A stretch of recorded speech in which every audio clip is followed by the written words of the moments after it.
Tiene la palabra el profesor Plácido Nava de la Universidad Pablo de Olavide.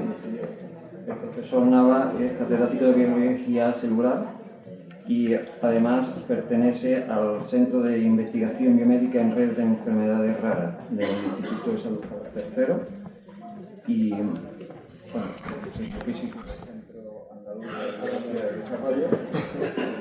Y su currículum es muy extenso como para resumirlo en palabras básicas. Cuando quiera tiene.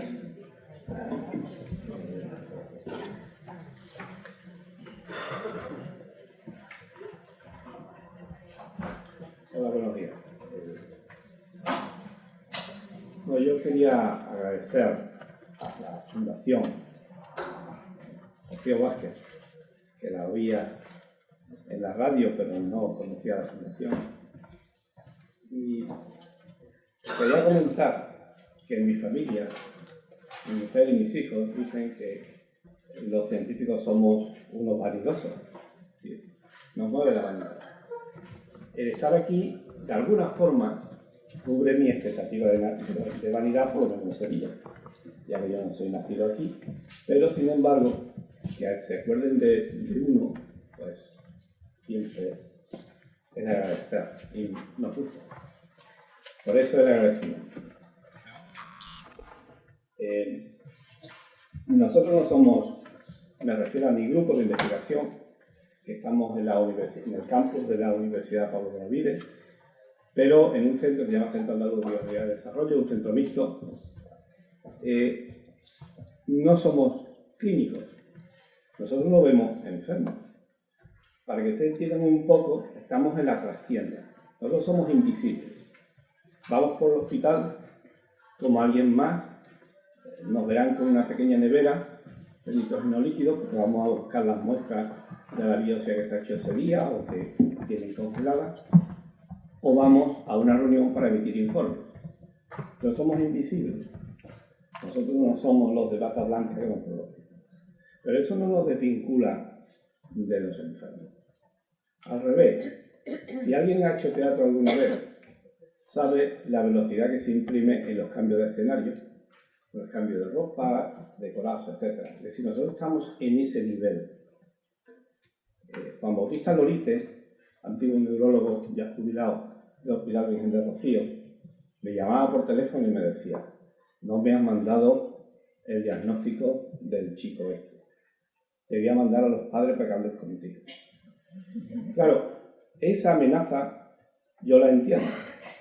Yo la entiendo porque yo sí conozco enfermos, he hablado con padres, cuando, gracias a nuestro trabajo, en colaboración siempre con los clínicos, un chico con una patología como la que yo voy a explicar ahora, el chico sonreía.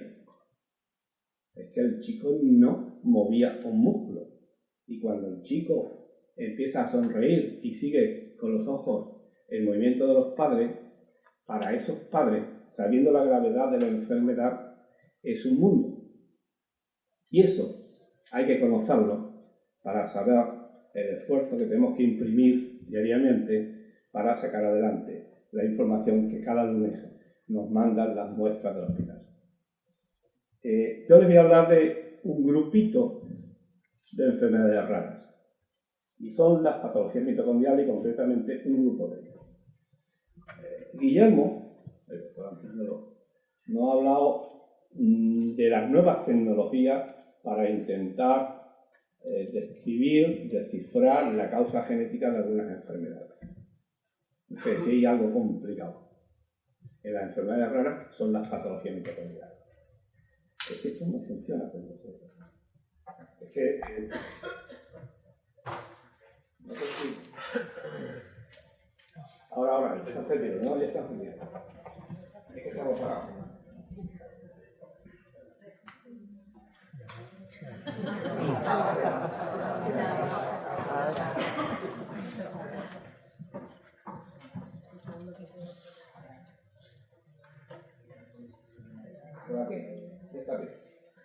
Yo no soy aficionado a la tecnología, ¿eh?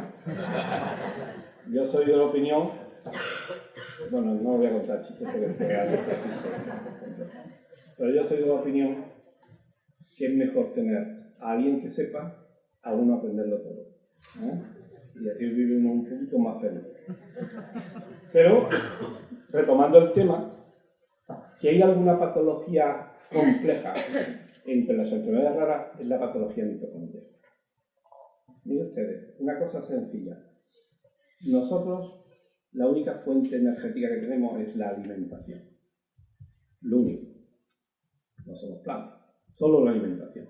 Y mediante la mitocondria, que es una estructura que incluye en su interior, está todas las células rellenas, todos los verdes son mitocondrias, una estructura que se llama la cadena respiratoria. La cadena respiratoria lo que hace es coger una cosa muy sencilla, que es coger los electrones que unen a los átomos de carbono en los alimentos, que son compuestos orgánicos, coge los electrones, los mete en un complejo, va saltando de un complejo a otro hasta que se genere una liberación de energía utilizada por una molécula, un complejo que se llama ATP sintetasa para producir energía libre, energía útil para el organismo, la única útil. Si lo que hacemos es coger alimentos, sacarle la electricidad que tienen, la energía eléctrica en forma de movimiento electrónico y transformarlo en una energía motora capaz de producir ATP. Cuando falla la producción de ATP, no podemos renovar tejidos, no podemos movernos, no podemos utilizar el cerebro y o uno pierde capacidades o se muere.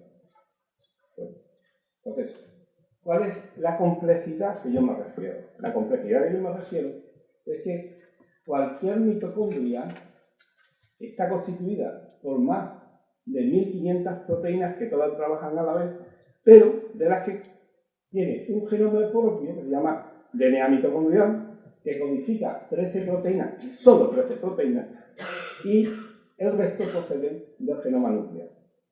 Por lo tanto, esto es como estar divorciado. Cada hijo recibe de cada padre una información y se queda con la más positiva. Pero si las dos no puede funcionar el chaval. ¿Por qué? Porque depende del efecto. Aquí igual. Estas proteínas, 13, forman parte de los complejos 1, 3, 4 y 5 de la cadena respiratoria. Por lo tanto, por muy bueno que digamos el genoma nuclear, si alguna de estas proteínas no funciona bien, no digo que se destruya todo, pero sí que deja de funcionar convenientemente y se generan las patologías mitocondriales. Bueno, yo le voy a hablar de una pequeña molécula que está aquí redondita, que se llama coenzima Q. Lo saben todos por la información de la televisión. Ni idea, el otro, le ponen coenzima Q a los productos. Es un lípido que se encuentra ubicado aquí y que es el que permite que los electrones que vienen del alimento sea capaz de llegar al resto de la cadena respiratoria. No existe ningún organismo aeróbico que pueda vivir sin coenzima Q. Y el mismo coenzima Q tienen las bacterias, las levaduras, las plantas, los animales, incluido el hombre. Eso, que ahora es evolutivamente importante, a nosotros, a los que estamos en la trastienda, nos ha servido para demostrar la patogenicidad de algunas mutaciones, que no todas las mutaciones son patogénicas. El coenzima Q, además, tiene un componente, vamos a decir, de complejidad adicional. Voy a volver atrás, no me estoy loco, sino... Hay otro transportador, que es una proteína que se llama citocromo C. Hace muchas cosas, transporta electrónicos fundamentalmente, pero se codifica con un solo gen del núcleo. Un solo gen produce citocromo C. Bueno, para producir una molécula de coenzima Q, que estaría aquí, es necesario, hasta hoy, al menos 11 genes nucleares que trabajen juntos en un mismo complejo. Con lo cual, cualquier mutación en cualquiera de estos genes nos daría un defecto del complejo y en consecuencia de la cantidad de coenzima Q que tiene el organismo. Hasta la fecha se han descrito mutaciones en esta lista de genes. Están en la literatura. Hay algunos más que están mutados, pero como no están publicados no los puedo poner, aunque los conozcan. un montón de genes. Todos esos genes presentan mutaciones, pero genera o codifica para un síndrome, a un conjunto de síntomas de enfermedades raras mitocondriales que se llama síndrome de deficiencia de coenzima Q, que empezamos a utilizarlo ese nombre a partir de 2006, cuando describimos, participamos nosotros desde Sevilla, en el primer gen para esta patología. Pero no es fácil, es decir, una cosa tan simple como es tener menos cantidad de coenzima Q en el organismo, produce unas patologías variadas, apareciendo síntomas nuevos cuando un gen nuevo aparece en el mercado. Quiero decir, en el mercado, cuando se publica la aparición de un gen nuevo. Y como ha dicho Guillermo anteriormente, hay genes que cuando se mutan en algunos sitios producen sintomatologías diferentes y hay distintos genes que cuando se mutan producen la misma sintomatología. Con lo cual, el cuadro no es fácil de enfrentar. Hay, fundamentalmente, las afectaciones fundamentales van en el cerebelo produciendo ataxia, una forma generalizada que es la más grave, una miopatía aislada quiere decir que solamente se afecta a la masa muscular sin trastorno neurológico, y un retraso mental como mioglobinuria, que es el caso que yo voy a presentar hoy y que es el más complejo que nos hemos enfrentado, yo creo que en la literatura, todavía no está publicado. Y hay un hecho importante: el riñón requiere una alta cantidad de energía para el filtrado, para la recuperación de electrolitos, etc. Es decir, igual que el cerebro, una carga energética importante. Pues casi todos los enfermos estos ven afectado el riñón porque el coenzima Q es esencial para producir suficiente ATP.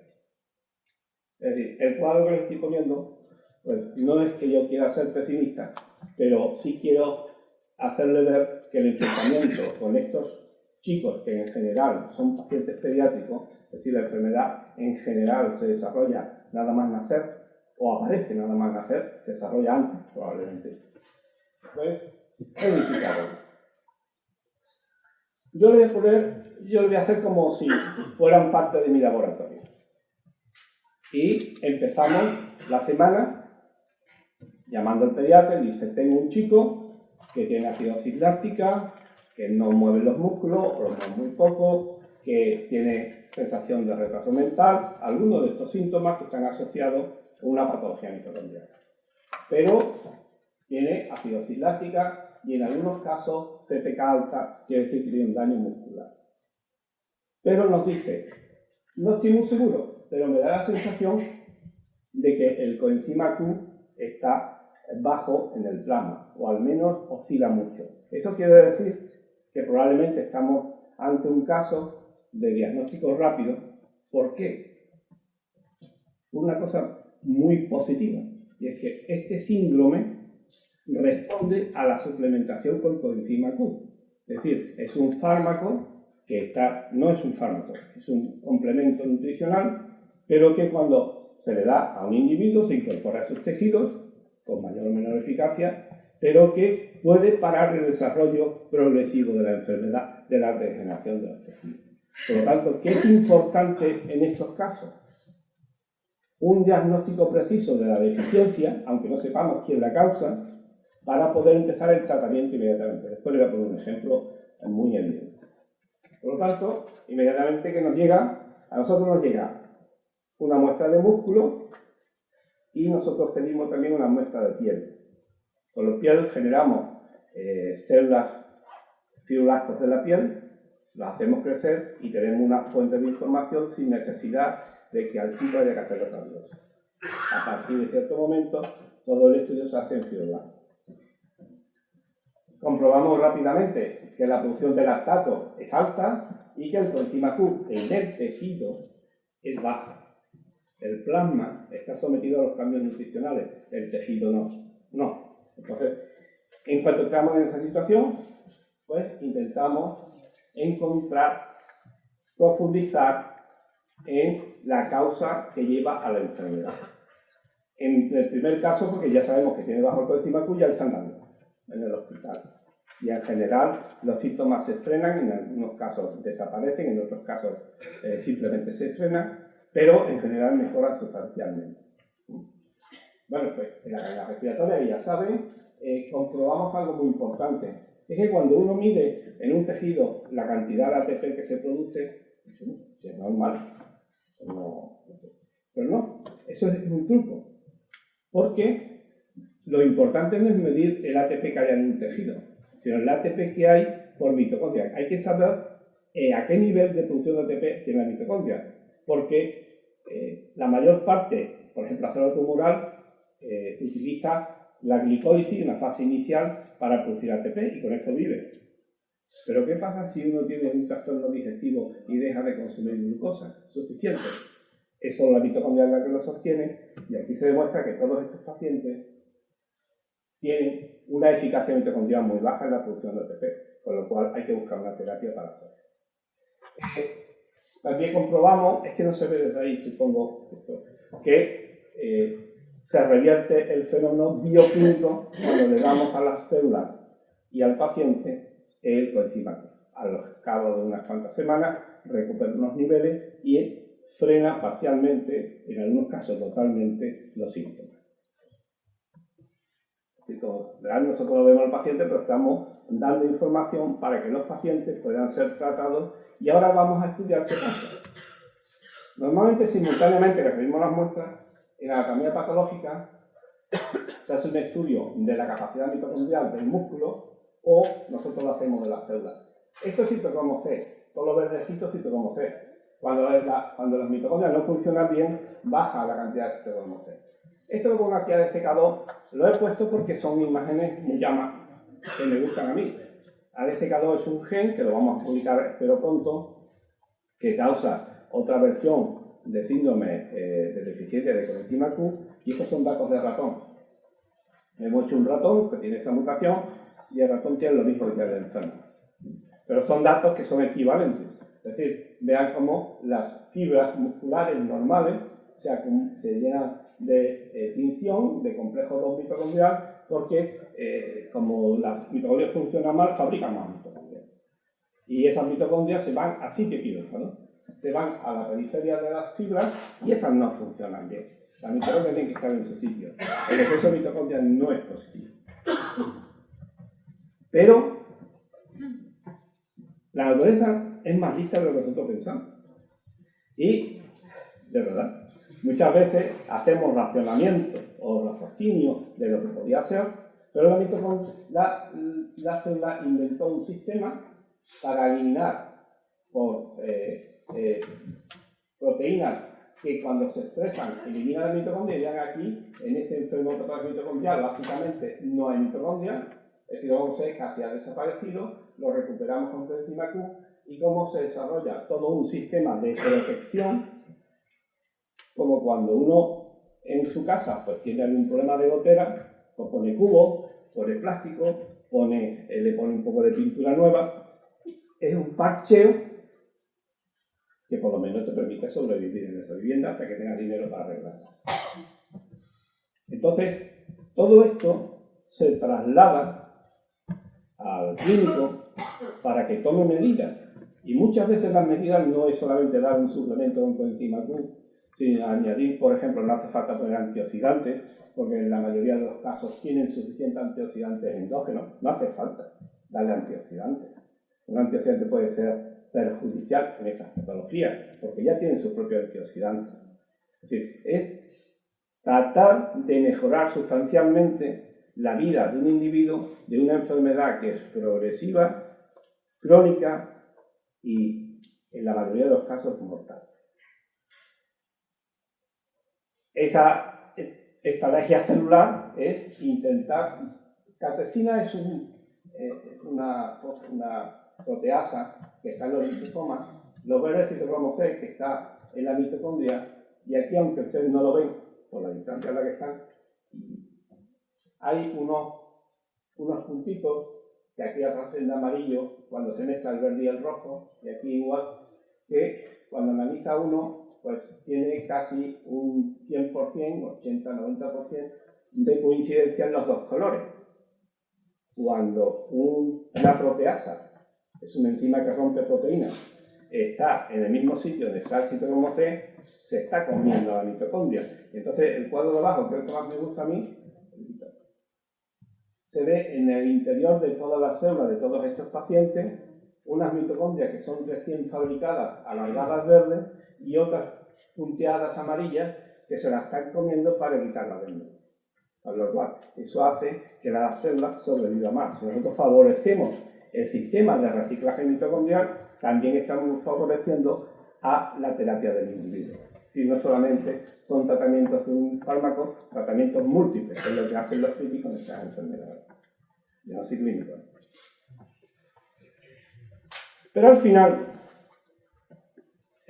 como ha dicho el doctor Antiñolo, Guillermo, la familia que tienen a un paciente con una enfermedad rara, normalmente un chico de varios días de vida o varias semanas, una vez que ya dice, bueno, lo estamos, en este grupo de pacientes que trabajamos nosotros, lo estamos tratando, no digamos aquellos que no se sabe ni que tengan terapia. Estamos hablando de pacientes con terapia, paliativa, pero terapia, a fin de cuentas. Me gustaría saber cómo ha producido la enfermedad, cómo se ha producido esta enfermedad, porque me gustaría tener más hijos, me gustaría tener un consejo genético de qué hacer, pero también me gustaría saber si mi hermana, mi hermano, etcétera, que van a tener hijos, tendrían problemas o no, para lo cual hay que buscar la causa genética. Este es un cuadro que probablemente no sean capaces de leer de ahí, pero yo les puedo decir.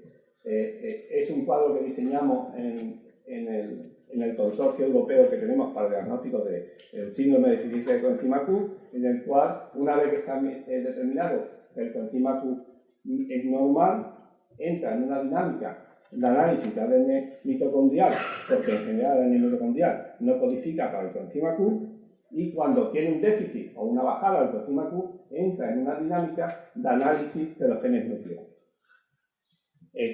Nosotros ya, aunque voy a poner un ejemplo ahora, nosotros ya en el ADN mitocondrial básicamente no entramos hasta la semana pasada. Si alguien quiere le pregunte, yo lo digo por qué. No voy a entrar en todo esto. Les recuerdo de nuevo que la mitocondria está formada por ADN mitocondrial y ADN nuclear. En el ADN mitocondrial, que es un anillo de doble cadena, codifica para las 13 proteínas 22 ARN transferentes y 2 ARN ribosómicos, y que se detecta rotura del ADN mitocondrial que da lugar a una patología mitocondrial de base del genoma mitocondrial. MELAS, MERS, hay una colección de ellos. Pero les traía esto porque me siento siempre incómodo contando las dificultades. Yo quiero contar también las esperanzas. Esto es nuevo. Hace unos años, un par de años, unos individuos de dos laboratorios diferentes, utilizando un compuesto que se llama NR, nicotinamida riboside, que es un precursor de NAD, demostraron que podía enlentecer el envejecimiento de ratones que tenían un haplotipo o unas mutaciones de ADN mitocondrial. Entonces nosotros hemos empezado a trabajar con otro precursor que también entra en todo el organismo y que se llama NMN, nicotinamida, que requiere un paso menos de biosíntesis y por tanto sería de una actuación más rápida. Ese compuesto, NMN, esto que les presento aquí, no sé si lo ven, pero como está en el azul y rojo, esto es una célula que nosotros llamamos híbridos. Una palabra que viene de híbrido. Lo que se hace es que cuando se tenemos algunos neoblastomas, algunas células tumorales, a las que se le han tratado con bromuro de tirio, el bromuro de tirio se carga el ADN mitocondrial, cual la célula solamente tiene el genoma nuclear, pero tiene capacidad de crecimiento permanente. Cogemos plaquetas del paciente, una plaqueta es una célula anucleada, no tiene núcleo, no tiene genoma nuclear, tiende a morir, pero tiene las mitocondrias del paciente. Se fusionan las dos células y se produce lo que se llama un híbrido. Es decir, podemos trabajar en una célula que crece continuamente con las mitocondrias del paciente. El genoma ajeno de la mitocondria del paciente. Utilizando una medida de respiración, esta es la respuesta normal. En el puntito aparece la respuesta en glucosa y en galactosa. Galactosa los pacientes para los mitocondrias se mueren, en glucosa no. Y estamos utilizando el NMN. En el caso de un inhibidor normal del que no es un paciente, el tratamiento con este precursor aumenta la capacidad respiratoria tanto con un sustrato como con lo que puede hacer también con ácidos grasos, se puede hacer con distintas fuentes de calor. Resulta que este no lo van a ver, pero ahí quizás se ve mejor, como en los pacientes con patología mitocondrial no les afecta para nada el producto este con glucosa, pero sí con galactosa. Con galactosa induce mayor respiración y aumenta de los puntitos rojos, al continuo rojo. Es que nosotros hemos conseguido en una patología mitocondrial, en cultivo, claro, con NMN aumentar su capacidad respiratoria. No sabemos por qué, suponemos por qué, pero no sabemos por qué, pero está en marcha la propuesta a final de año de un ensayo clínico con algunos pacientes voluntarios para intentar ver si realmente esto repercute positivamente en el virus. Por tanto, un mensaje. Pero al que me interesa la síndrome de deficiencia de coenzima Q. Voy un poquito más rápido porque creo que voy muy despacio. Y le hablo de tres casos reales que con la misma patología ha producido consecuencias, en algunos casos nefastas, a pesar de ser dañadas. En el caso primero, son dos hermanos, una niña y un niño. La niña empieza con problemas de retraso mental, etc. El hermano a los 6 meses parece iniciar también un proceso, tiene trastornos renales, y es el primer caso en el que descubrimos nosotros, con italianos y con americanos, la causa genética, el primer gen que se describe para esta patología, que es el gen COL2.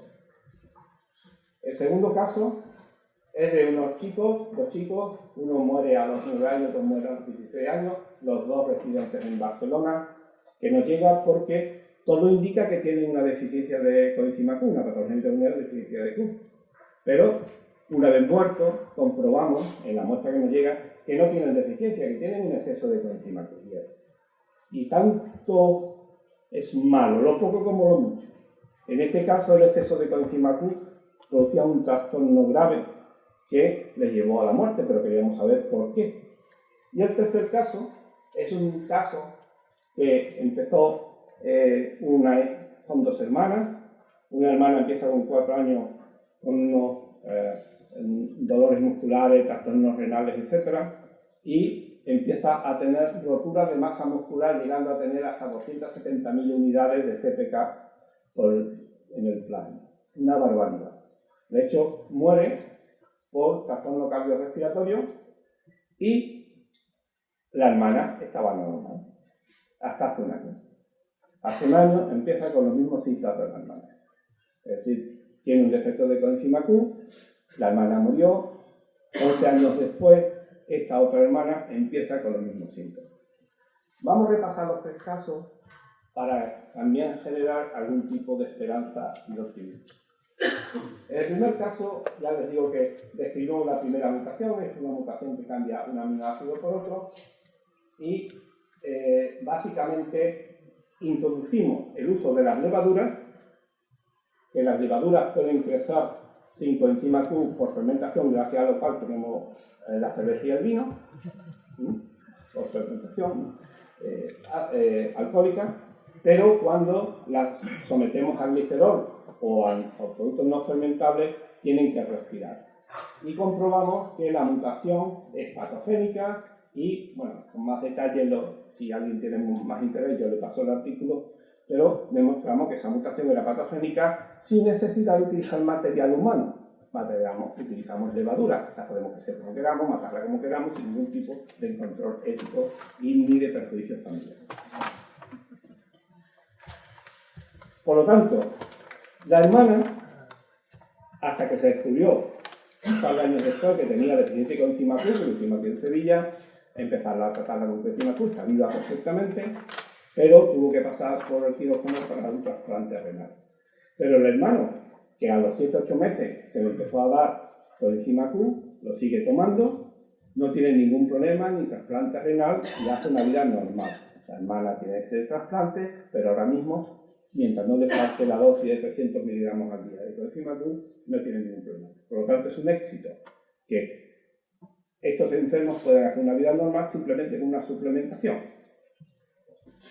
Este caso, el segundo caso, me gustaría que estuviera aquí Guillermo, porque es un caso en el que nos llega a nosotros, ya les he dicho que tienen exceso de coenzima Q, empezamos a utilizar los genes de la síntesis de Q para ver si alguno estaba sobreexpresado, si estaba sobreexpresado, si tenía mutaciones, si no tenía mutaciones. Nada, nada. Nos vamos al exoma. Y cuando llegan los resultados del exoma, yo no quiero comparar, pero puede ocurrir lo que está aquí en el panel.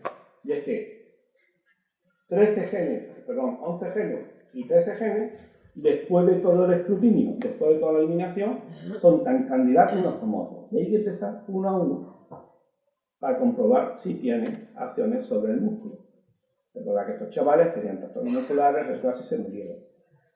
Al final, después de un par de años de trabajo, seleccionamos 2 genes porque estos 2 genes son unidades de la piruvato deshidrogenasa y les explico. Llega la glucosa, se produce piruvato como punto final. Si el individuo respira, el piruvato pasa a acetilcoenzima A, y si el individuo no respira con una levadura en fermentación, produce alcohol. En nuestro caso, ácido láctico, porque estos individuos todos tienen acidosis láctica en el cuerpo. Estas son dos mutaciones en unidades diferentes de la piruvato deshidrogenasa. Una es espontánea, es decir, uno de los chavales ha generado espontáneamente una mutación que no tiene ni el padre ni la madre ni nadie de la familia. El otro tiene 2 mutaciones, uno heredado de la madre y otro heredado del padre.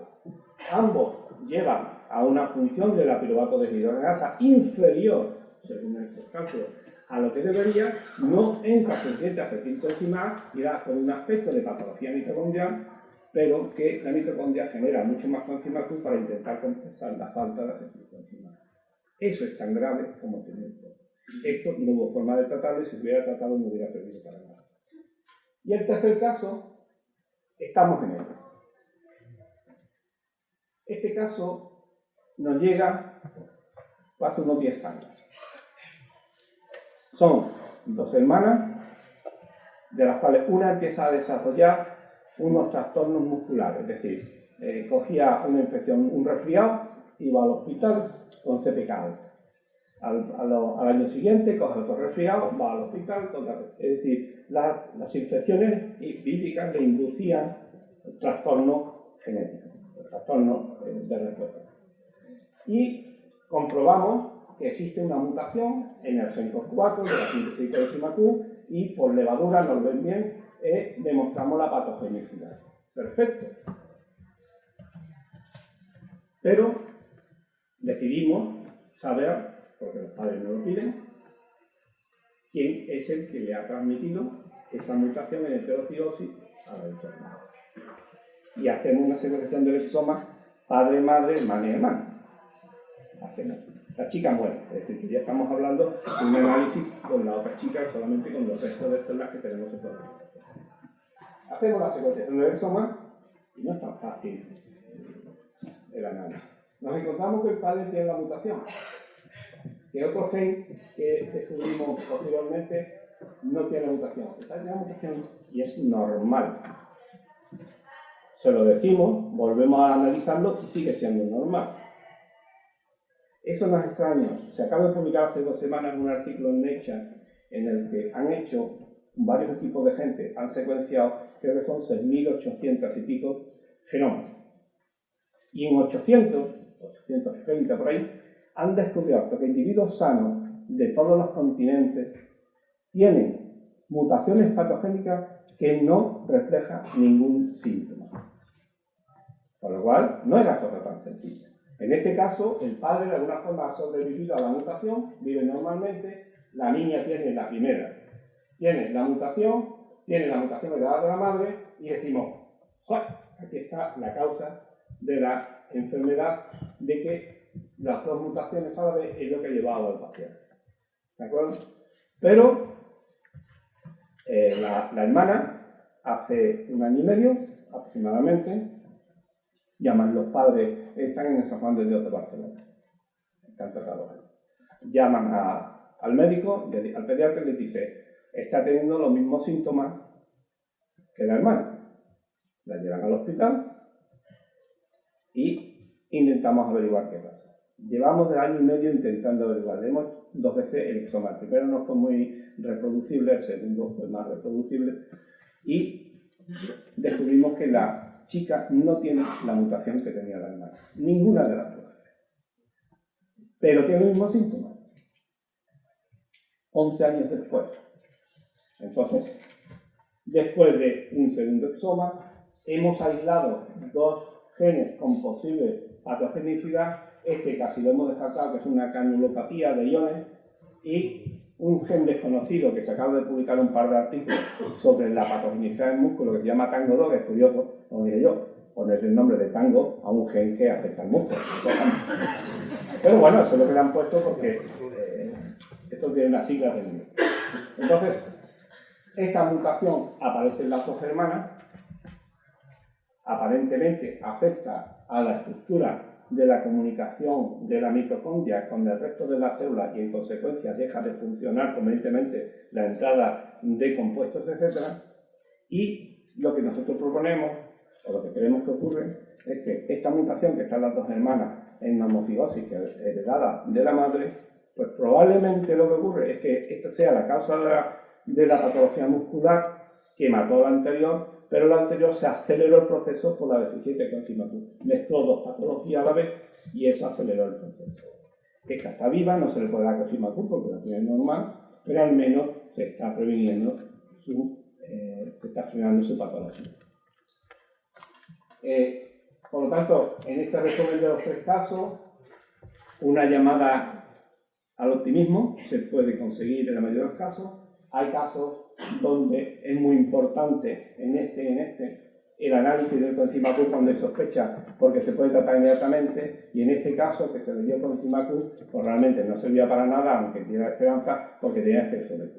Por lo tanto, es muy importante la velocidad en la trastienda de estos primeros análisis para dar una respuesta al clínico, para que inmediatamente le dé una respuesta al paciente y al menos evitar que muera, que mejore, hasta darle luego la información correspondiente.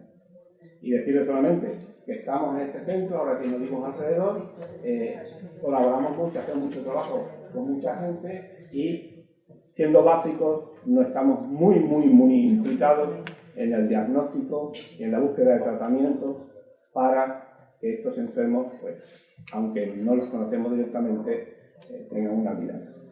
Y eso es todo. Gracias.